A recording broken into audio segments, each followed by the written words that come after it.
KPBS On Demand is supported by the San Diego County Toyota dealers, offering a new 2025 lineup of vehicles at your local Toyota dealer, including a new Tacoma with turbocharged 4-cylinder engines and a hybrid powertrain option. The San Diego County Toyota dealers. We make it easy.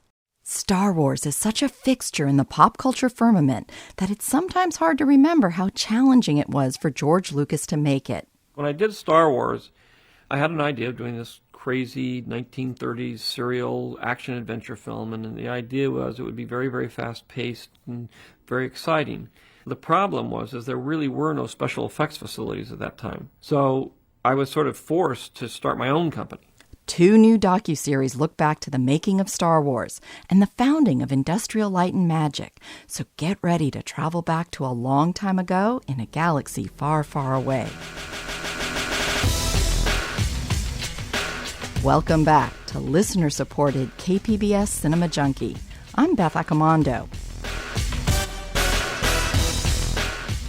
Vice TV's Icons Unearthed, Star Wars, and Disney Plus's Light and Magic serve up a wealth of interviews and behind-the-scenes materials that will dazzle and delight not just Star Wars fans, but anyone who loves movies and the creative process.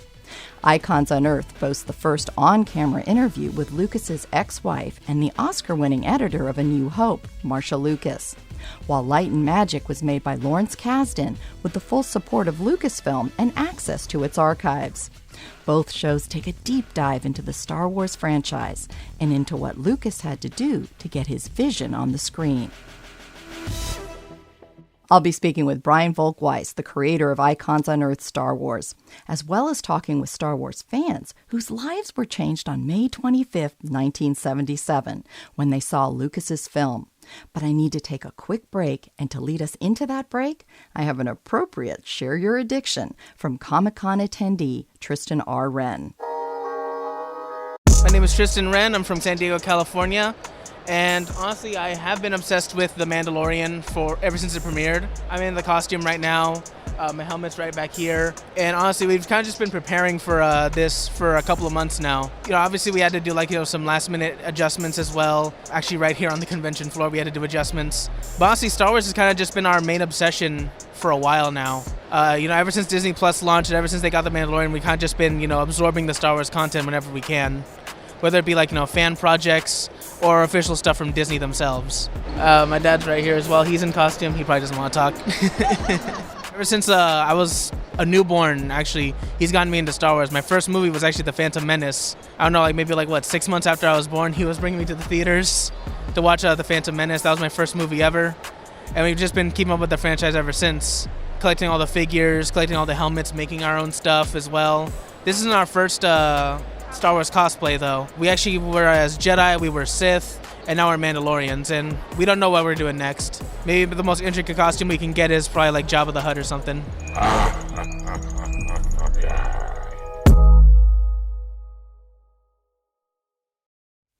Welcome back to Cinema Junkie and a celebration of all things Star Wars. To set the right mood for this podcast, I dug into the archives. KPBS On Demand is supported by Paint Care, offering households and businesses in California more than 800 leftover paint drop-off sites for recycling.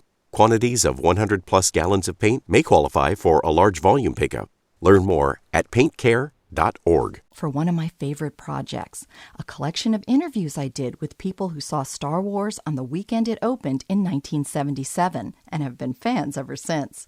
I also speak with 2 people who recall seeing it in their home countries of England and India, where the film was just as popular as in the U.S. So close your eyes and imagine you're in a darkened cinema as Star Wars is about to be projected for the very first time. I remember the Fox fanfare. And when you're sitting in a single screen house with anywhere from 800 to 1,000 people, with this massive wall-to-wall screen, it's pretty heady stuff. And then the blue that said, a long time ago in a galaxy far, far away, and the screen went black, and then bam! It was like nothing you'd ever seen. And then when the first ship comes on screen and the theater is doing its rumble, and you're like, whoa. If you were into effects and model making in particular, that first shot was just mind-blowing. What blew you away right from the beginning was the Star Destroyer. Because sci-fi at that time hadn't really done a great deal of showing scale in space. How could they have possibly made, something so large? From that first scene, I had bought into it and I was in for the ride. You were engulfed in it, but you were also with 1,500 other fans with you. Yeah, it was just sitting there slack-jawed, and the sound, of course. We'd never experienced that kind of sound before. It just changed my life. The Rebel cruiser went by and the Imperial cruiser went by overhead. Like it's coming right over your head onto the screen, and mouth dropped open. I can't believe I'm watching this. And then all of a sudden, you see that Star Destroyer, and it's coming and coming. Okay, I'm convinced this is really awesome. And all of a sudden there's this break and you're like, oh, it's finally over. No, that's just the docking bay. My jaw just progressively kept dropping and dropping. I was like, oh my God, is this thing ever going to end? It's so big. And I sat there that whole movie, just leaned forward in that seat, just staring at that drive-in screen, just listening to that little tiny crappy speaker, There'll be no escape for the princess this time. Just completely enthralled with what I was seeing on the screen and completely enamored with Star Wars. It was an incredible, really life-changing moment for me. So then I had Star Wars curtains, Star Wars bedding. I started collecting the Star Wars figures. I had the Star Wars album. It was just my life became Star Wars. Hi there, my name's Trevor Newton. I saw Star Wars in June of 1977. I was 9 years old. I grew up in a very small town in Oregon, and really the only option to see movies was the local drive-in. Hi, I'm Colleen Kelly Burks, and I was 21 years old when I saw Star Wars at the Valley Circle on the day before it premiered on the 25th, so I saw it on the 24th. I was totally blown away. I think the basic thing is a sense of community for us, because we knew everybody at that line, at that theater, at any time, night or day, were fans like us. And we wouldn't be subject to ridicule or disparaging remarks because we're all there for the same thing. This amazing movie that brought us together and made us a fandom to be reckoned with, basically. Hi, I'm Sean Mullen, and I was 7 years old on opening day, May 25th. And then when we showed up, we were the first ones at the theater in San Diego on opening day.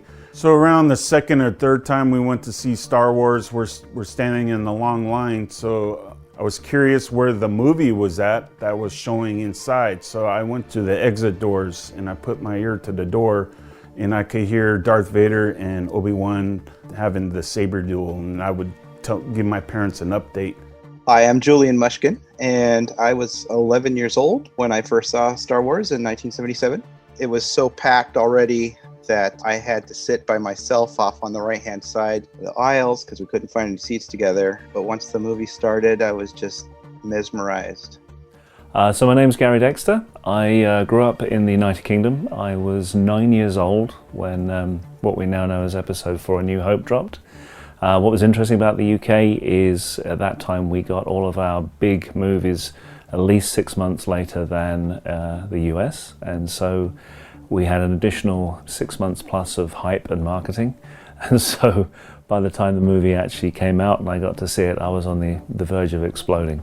But it did change my life. What was funny was, you'd have what we now think of as nerds, of which I was one, and so it was normal that we would get together and talk about it, but it had such a far-reaching impact on people, and it sort of crossed into, jocks and a high degree of young girls, and it was funny because you would walk around and you'd hear people talking about it, and you would think to yourself, I never thought they would be into it.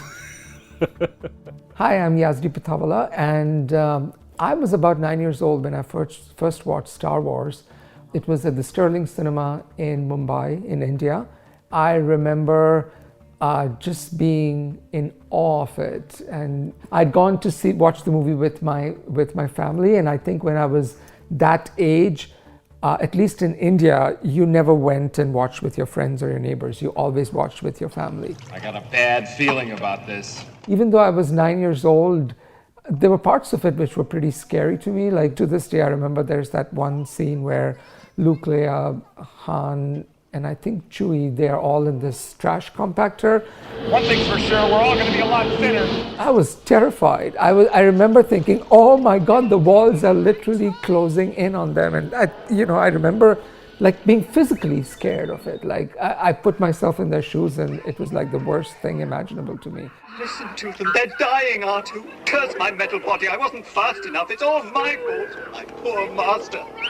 We're all right! You did great! Hi, I'm Mark Tuttle. I was 12 years old when Star Wars came out in 1977.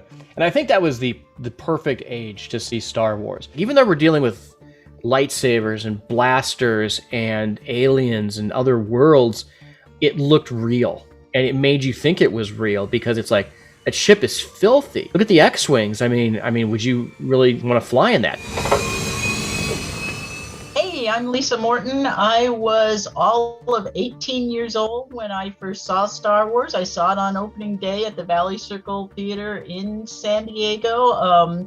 And I was in kind of an interesting position because I actually had been following the production of the film for about a year before it opened. And fortunately, it more than lived up to everything I was hoping for. Hi, my name is David Glanzer, and I saw Star Wars for the first time the weekend it opened at the Valley Circle Theater in San Diego. It played in San Diego for a year, I think over a year. It was one of very few cities that did. And Lucasfilm had issued they call it the Star Wars birthday poster. And it was, a cake with, I think, one candle and some of the action figures around it. And that's, a prized possession of mine as well. But it was an experience that I can't explain because I've never been to a movie since that had people booing and hissing, clapping and applauding. And it was just remarkable. Hi, I'm Karen Schnaubelt, and I was 22 years old when Star Wars came out. We went back repeatedly. I saw it 35 times that summer and eventually just lost count. Too short for a stormtrooper? Huh? Oh, the uniform. It was very hard to get good photos of various costumes from various angles, so we would actually go and watch it with a sketch pad in hand and track a particular costume through the whole movie and take sketches of it. I remember there were always lines. We were always waiting in line to the point where we had our own line sitting equipment. We would bring lawn chairs. We would bring decks of cards. We would bring other things to occupy ourselves with. And then a few minutes before the line was due to go in, we would put those things back in the trunks of our cars and then go in and see the movie. I'm Ian Duckett, and I first saw Star Wars when I was 12 years old. We tried to see it at a movie theater, but we were unable to because it was just sold out. It was constantly sold out. So my father, in his wisdom, packed us all up into his Grand Prix and took us to the Mission Bay Drive-In. I imagine it was kind of torturous for my parents because the kids, we were just amped. We were so excited. I'm Kevin Ring. I was 13 years old when I saw Star Wars for the first time at the Valley Circle Theater on opening day, May 25th, 1977. We'd never seen a line for a movie, let alone one that wrapped all the way around the building. People knew how to react instinctively. It kind of just touched on this underlying cultural thing that we all had and we all knew but didn't realize until it came out, until we saw these things on the screen and reacted. I think one of the most memorable aspects of it was the energy of the audience. When Darth Vader appeared out of the steam and smoke from the blasting open that door,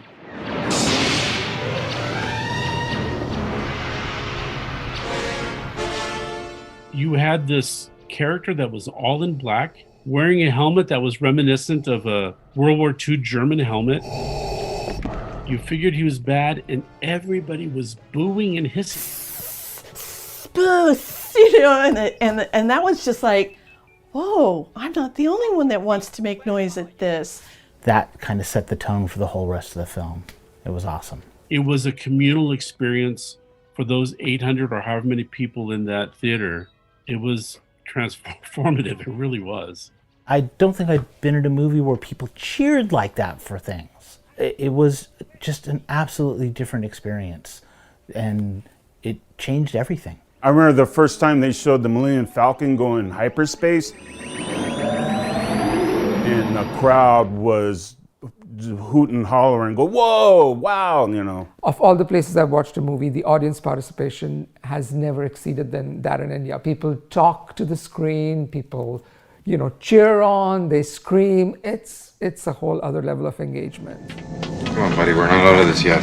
And we were so excited. We were just jumping up and down. And every time a TIE fighter flew past or Obi-Wan chops the guy's arm off, it was cheering and jumping up and down. It was so wonderful. I wanted to see it again because I wanted to see the spaceships flying, and I wanted to see the lightsaber battles, and I definitely wanted to see the Death Star. You may fire when ready. It was commonplace for British audiences to sit quietly, but I do remember when the Death Star blew up that everybody cheered, because I think everybody had been so invested in this classic fable that looked unlike anything anyone had ever seen before. People had gone on that journey, and then when it blew up, everybody cheered. I do remember that. And that battle sequence was really cool too. You're just like, on the edge of your seat. Is he gonna make it? Are they gonna make it? Oh no, watch out. You're all clear, kid. Now let's blow this thing and go home. So still to this day, see, I mean, how many years later, and I can still be all enthusiastic about it because I still remember how cool that was.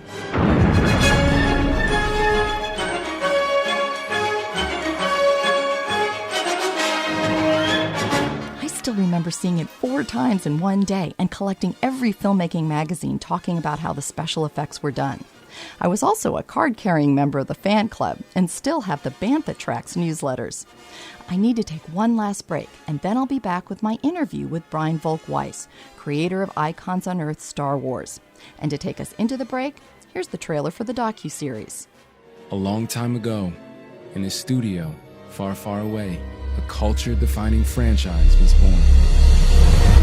Nobody knew what we were doing. Now, the real story of Star Wars from the people who were there. This is never going to work. Fix it in post. This scene is shot into my foot. And for the first time ever, an exclusive interview with Marcia Lucas. I used to go in the editing room and say, who's dying today? Icons Unearthed, Star Wars.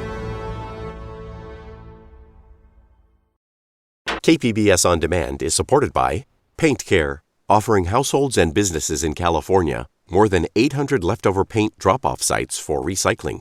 Quantities of 100-plus gallons of paint may qualify for a large volume pickup. Learn more at paintcare.org.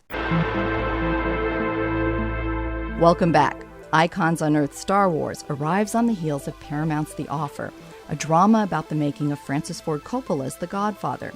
And it debuted just before Disney's Light and Magic, a docuseries about Lucas's industrial light and magic effects house. It's a perfect trilogy in many ways. Coppola and Lucas were friends and were part of the American New Wave of the 1970s. Coppola served as producer on Lucas's THX 1138 and American Graffiti. Coppola was the first of that generation of filmmakers to get a shot at a big Hollywood studio film with The Godfather. The limited series The Offer reveals how difficult it was to get the film made and how the studio wanted to fire Coppola as well as his chosen actors of Marlon Brando and Al Pacino. If you watch that show leading into Icons Unearthed, then it'll place you in the right historical context for what these young filmmakers were facing as they tried to work in the Hollywood film industry that they were also rebelling against.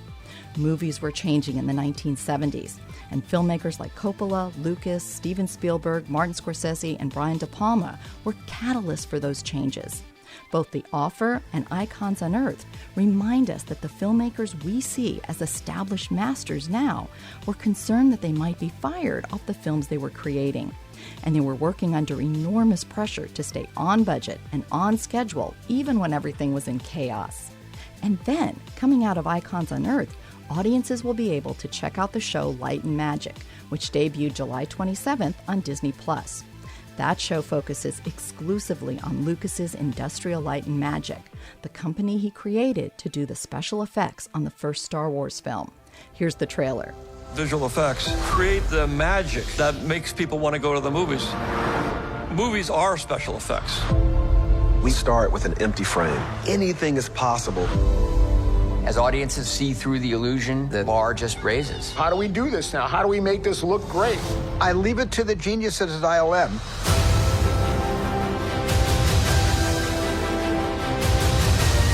It's right there in the name, industrial light and magic. The history of ILM goes way back. When I was writing Star Wars, there were no special effects houses in the world. So how are we going to do the effects? I realized that I was going to have to start a company. We didn't really know what we were doing. We were not movie people. George wanted a bunch of guys who didn't know what was impossible. We were departing from convention. We had to build equipment from scratch. This was a long shot. We make it look like a professional movie instead of a bunch of kids having fun. We realized nothing is impossible. There was just something here about the people. Suddenly, everybody wants to come to ILM. We were trying to do things that have never been done before. Oh, I don't know. I'm making this up as I go. They're pushing technology forward. There's so many innovations that ILM made. Digital editing, computer graphics. We developed Pixar to be a cartoon company. One thing led to another. It turned into Photoshop. Now you could manipulate images. Visual effects would never be the same again. I remember that incredible feeling when all you've got is an idea. It was so exciting. I want to work with people that inspire me. That is the spirit of ILM. It goes back to that original group that were unpretentious, brilliant people.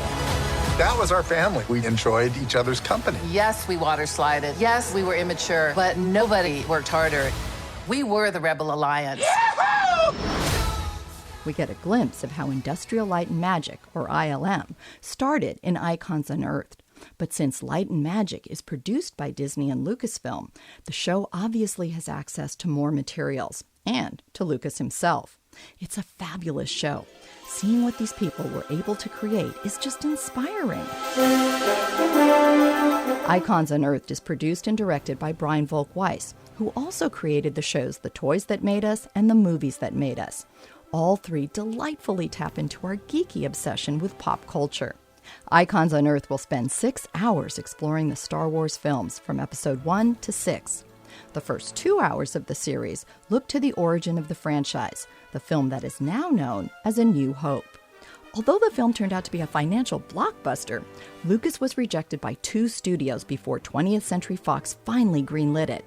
And even though Fox's Alan Ladd Jr. approved it, he had no idea what Lucas's space opera was really about. I began my interview with Brian Volk-Weiss by asking what made him decide to tackle Star Wars right now. If anybody who knows me were to think about your question, I think the answer would be, why did you wait so long to do Star Wars? Star Wars is the reason that I'm in show business. I would be probably a dentist or a lawyer in Queens if it wasn't for Star Wars. We started with toys, then we went on to movies, then we graduated to Star Trek. You know, we had a show come out last year called The Center Seat on History Channel. And I felt like we were finally ready to tackle, tied with Star Trek, the most important franchise of my life. And was there anything in particular that kind of jump-started this idea? Was there something that you uncovered or found access to that was kind of the thing that said, yeah, now is exactly the time to do it? No, there really wasn't. I mean, I've wanted to do this my whole life. It was just a matter of when was the right time. It just all fell into place. We got our deal done with Vice. They were as excited about Star Wars as I am. And the timing was right. I think subconsciously I knew not to start with Star Wars because, you know, we had a lot to learn. You know, we learned a lot on Toys That Made Us, which helped us with Movies That Made Us. And, you know, we do another show similar to this style called Behind the Attraction on Disney Plus. And we needed all of this experience and knowledge to be ready to do Star Wars. Now, as someone who was a teenager when Star Wars came out and was interested in going into filmmaking, one of the people I looked up to was Marcia Lucas because I wanted to be a film editor. She is a great get that you have on this show. How hard was that to track her down and get her to come on the show to talk about this? It was extremely hard, but to be honest with you, it's almost always hard for everybody. It's the strangest process of making series like this because, like, I'll give you a great example.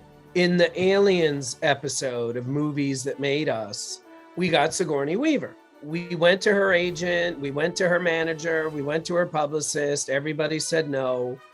And then one of our producers, his best friend, his father died, and his father was very good friends with Sigourney. And our producer's friend at his own father's funeral asked Sigourney Weaver to be in our show. So that's how we got Sigourney Weaver. But more interesting, in my opinion, than that, after her interview, she looks at me and goes, hey, who else are you, she goes, did you talk to Gail Ann Hurd? And I said, no, she is not returning our emails.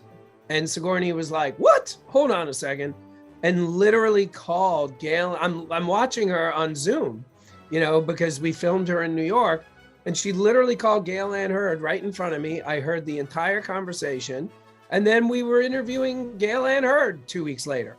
So that's a good story to explain to you the randomness of booking a series like this. In Marcia's case, same thing. We went through all the proper channels. Nobody responded to us. And then an interview we did asked us who we were trying to get. The first thing I said was Marcia. And he was like, well, who are you talking to? And I mentioned the people we were calling and emailing. He goes, no. You got to go through her assistant. So he gave us her name and number that we didn't have. We didn't even know who the assistant was or anything. So after a couple of weeks of going back and forth, she said yes. And I immediately canceled my New York flight, booked a flight to Hawaii, and flew to Hawaii. Because with someone like her, you don't wait 9 days. Anything could happen. By the way, not to mention COVID. I mean, COVID has been a major pain in the butt for booking interviews. So I literally flew to Hawaii same day, interviewed her the next day, 6 hours in her house, mind-blowing interview. And that's how it happened. And it's her first on-camera interview ever. Lucas was ready to audition his still unfinished opus in front of trusted friends who just happened to be the luminaries of American cinema. We had a screening room in the back of our house, and we watched it in the house to see how things were playing out and how they were working. I remember Brian De Palma coming out and saying in his loud, bulky voice, George, you got to get rid of that force thing. That doesn't work at all. What is that? Out of all the things you discussed, was there anything that stood out to you that you were surprised by or that you were just fascinated to find out? I mean, I was just so blown away by what she said. There's a lot of stuff she told us about Star Wars, the movie, that was mind-blowing. And there was a lot of stuff about George Lucas as a human being that was mind-blowing. So to give you two of my favorite examples, one, they were so behind schedule and pretty over budget. Fox was putting a lot of pressure on George to not film the ending attack on the Death Star. So Fox actually wanted the movie to end with them leaving the Death Star, having rescued Princess Leia. Here they come. And no final battle. So I didn't know that. I had never heard that before. And, we were able to confirm it with, luckily we got 2 of the 3 editors. So that was mind-blowing. Because can you imagine Star Wars ending with them rescuing Princess Leia and shooting down 4 TIE fighters? That's probably not the kind of ending that gets people to watch the movie 100 times. That's it! We did it! We did it! Help! I think I'm melting. This is all your fault. And then I've read every book and seen every documentary, probably 99% of that have been made about Star Wars and George Lucas. It never was clear how important George Lucas's father's mantra of own your own company, own your own company. His father owned a stationery store, or a couple stationery stores in Modesto, California. And he just drilled into George from an early age. And they had a complicated relationship, the way a lot of fathers and sons do. And for all the complicatedness, George took that to heart. Own your own company. And if there's anything I've tried to do with this particular series, is I feel like there's a lot of things in life that are insane when they happen, but then when they work, everybody forgets how insane they were. And the fact that George Lucas barely survives physically making A New Hope, and then instead of just taking Fox's money and making Empire Strikes Back like everybody else has over the last 100 years, he took out a bank loan, mortgaged his house, mortgaged everything he owned so that he could own Empire Strikes Back. And that was a complete disaster. It's the most difficult shoot of anything ever Star Wars. He survives again, and then he does the exact same thing with Return of the Jedi. But that time it was $30 million, and he didn't even really have to take out a loan. He just used his own cash. So what I like to always look at is like, well, James Cameron had all the money from Titanic. Why didn't he self-finance Avatar? Spielberg can do whatever he wants. He's got billions in the bank. And you could argue he founded DreamWorks, he founded Amblin, but he wasn't taking out bank loans. He wasn't writing $30 million checks. And by the way, by the time Phantom Menace came around, George was writing $100 million checks. What this guy has done is made the most expensive art house films ever made. And I don't think he gets enough credit. 110 years of Hollywood, nobody. The closest person I can think of to George Lucas is Tyler Perry. And Tyler Perry ain't spending $100 million to make his own movie. And who are some of the other people that you got for this documentary that you were pretty excited about to speak with? Oh my God. Anthony Daniels, Howard Kazanjian. Obviously we talked about Marcia, John Dykstra, Phil Tippett, Ken Ralston, Richard Edlund, Billy D. Williams. Oh my God, I'd never even seen him before. To shake his hand, take a picture with him, it was just nuts. She has such a tiny part, but Carolyn Blackston, who played Mon Mothma, one of my favorite interviews, we've ever done. We got Rick Baker. Rick Baker never does interviews. It was unbelievable. And, to be honest with you, going back to your first question, why did we wait to do Star Wars? And like I said, we didn't really wait, but this series was so much more efficiently made. By the way, between our first day of shooting and when it premieres, less than 5 months. And the only way we could have done that is we already knew everybody. So we could text Phil Tippett, we could text Ken Ralston or John Dykstra. And instead of having to do all this kind of nonsense, talking to agents and managers or whatever, we just went to them directly and we're interviewing them 1 or 2 weeks later. Well, as much as I like the interviews with some of the, on-screen actors, those effects guys were just amazing. And to get some of their stories about the behind-the-scenes process and the creative process, and I think what was really amazing, too, is the solutions that they came up with for getting stuff on the screen. That stuff is just wonderful. There is a shot in A New Hope. All wings report in. Red 10 standing by. Red 7 standing by. Red 3 standing by. Red 6 standing by. Red 9 standing by. Red 2 standing by. Red 11 standing by. Red 5 standing by. That I had seen conservatively 300 times. And it's such a basic, and this is, again, I feel like this story I'm about to tell is like the microcosm of our series. It's a reasonably simple shot that you wouldn't question, in that the X-Wings are coming towards the Death Star. This is it, boys. And making their attack on the trench. Starting for the target shaft now. We're in position. And again, it's a kind of reasonably simple shot. You have the X-Wings banking left and going into the trench. We interviewed Dykstra. We interviewed this guy named Gus Lopez, who actually owns the models and the matte paintings.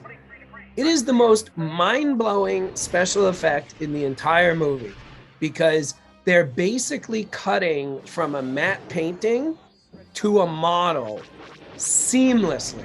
I mean, literally, even knowing where the cut is, and they hide it with a laser blast, you can't even tell what they're doing. And this is a scene I have seen at least 300 times and never noticed that.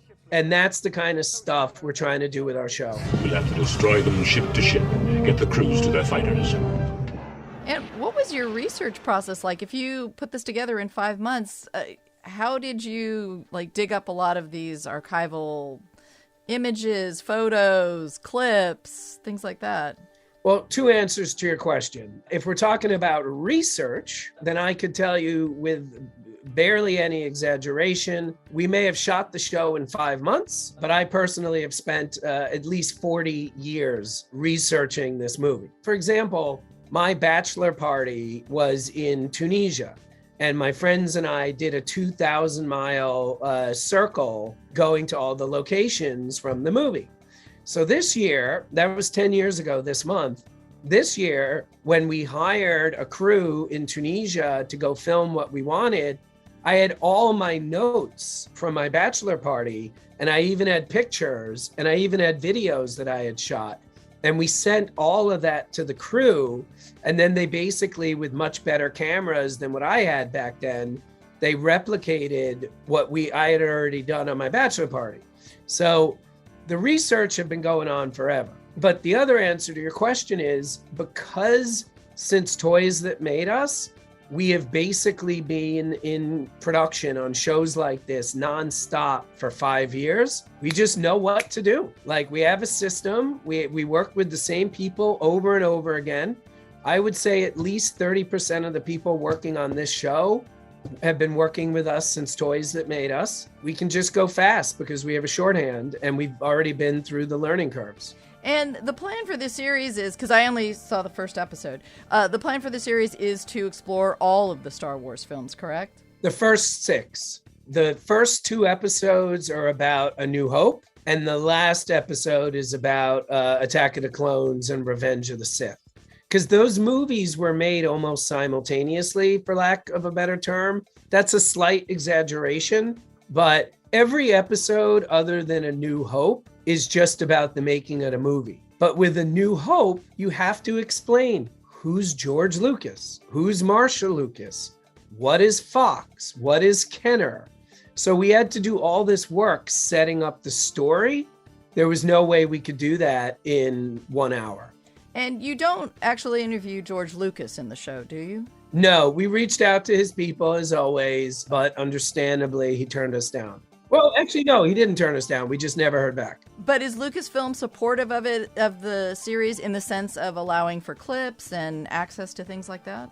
Our model, we don't work with the rights holders. So we use fair use law and we buy as many photographs and video. You would be shocked what you can buy. In Star Wars in particular, because nobody knew A New Hope would become A New Hope, you can buy pictures that the photographer owned and Lucasfilm didn't own. So we had a lot of lucky breaks on this one. But no, we are 100% independent. All of our docs, including Movies That Made Us and Toys That Made Us, we always are independent. And by the way, almost always we get kudos from the rights holder after the fact. Because, we basically make love letters to the shows and the movies. So we're making, from their point of view, I'll be honest with you, we got a lot of information for this show about Star Wars that we didn't use because we will put things in our documentaries that are dark, don't get me wrong. We're not just doing rainbows and Skittles or whatever, but I don't want to put anything in that's dark for the sake of dark. I don't want to be punching down. So we make these kind of light, fun series that, yes, tell about the ups and downs, but Lucasfilm doesn't have to worry about us just being mean or just, being anti-Star Wars. I mean, this is a love letter to Star Wars. You mentioned that having this time to work on these other shows before you got to this one was beneficial for you. But do you also think that the perspective you have now, looking back decades before at the making of this iconic film, which when it came out, no one knew what it was going to be. Do you think that time, that distance also gives you like a different perspective on it and an ability to see things that now make sense in a different way or give it a different context? Absolutely. 100% yes. I mean, every year that goes by, it just gives you more and more context. Like, I was born in 76, so like I have no memory of the Vietnam War. So I've known, because I've read the books, that the Vietnam War was a major influence on George when he wrote the scripts. But then in 2001, the first real war of my lifetime began. And that gives Star Wars more context. So yeah, every year that goes by, the context is improved. And do you remember the first time you saw Star Wars and the impact it had on you? It's funny, I don't remember seeing the movie. I actually have no memory of seeing Star Wars or Empire Strikes Back.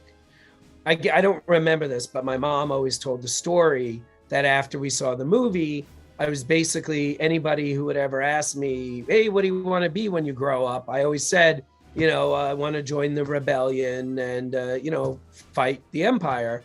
And that kind of freaked out my mom.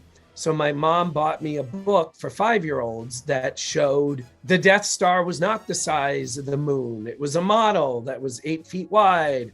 It showed a picture of Anthony Daniels with his helmet off or his mask off. And from the moment I saw that book, and I still have the book, from the moment I saw that book, I knew this is what I wanted to do for a living. Well, thank you very much for talking about Icons Unearthed. Thank you. Thank you. Very kind to talk to you, and thanks for just caring about what we're doing. That wraps up another edition of KPBS listener-supported Cinema Junkie. I hope you've enjoyed revisiting Star Wars and celebrating the rebel spirit of the people who created it. And remember to check out Cinema Junkie's companion videos from the Geeky Gourmet, because I'll show you how to make some food themed to my podcast. Comic-Con's been in the way, but I will have a new season of videos up, beginning with some bonkers-ass themed cookies, as well as Star Wars treats. You can find the videos and more podcasts at kpbs.org/cinemajunkie. And please share the podcast with a friend, because your recommendation is the best way to build an addicted audience. You can also help by leaving a review. You can follow me on Instagram and Twitter at Cinebeth, or you can follow the Cinema Junkie page on Facebook. Till our next film fix, I'm Beth Accomando, your resident Cinema Junkie.